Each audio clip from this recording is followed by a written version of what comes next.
Gerraren amaiera hurbiltzekoen. 1945ko abuztuaren 6ean, Enola Gay izeneko hegazkin amerikarrak lehen bomba atomikoa jaurti zuen hiri japoniar batean.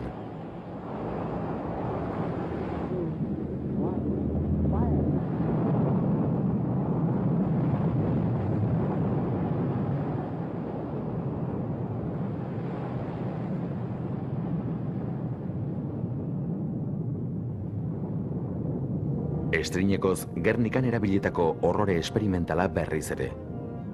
Hondamendi haren lekuko dugu Pedro Arrupe Gondra, jesuita euskalduna, leherketa gertatu zen lekutik kilometro gutxira lan egiten baitzuen. Japonia baldintzarik gabe errenditu zen. Bigarren Mundu Gerra amaitu da. Euskaldun askok uste zuen, orain aliatuek Franco boteretik kendu eta askatasuna ekarriko zutela, baina ez zen horrelakorik gertatu.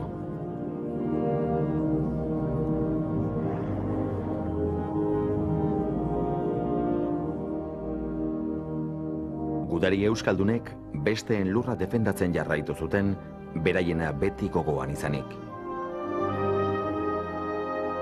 Hala, antzinako Eusko Gudarosteko gudari eta marinel zenbaitek, Hagana, Israelgo ezkutuko ejerzitoarekin lanean jarraitu zuen.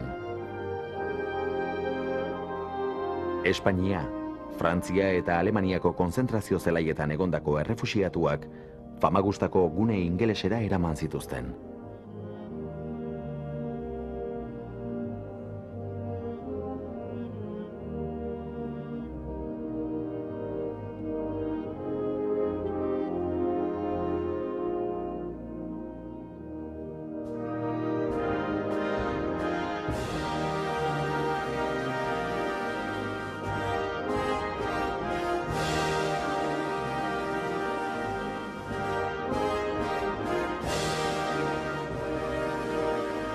Denborak aurrera eginala, Gerra Hotza izenekoa gailendu egin zen.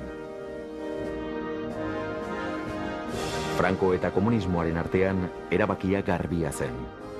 Etsaia, Sobietar Batasuna zen. Hala, Francoren Espainia aliatu zintzo bihurtu zen.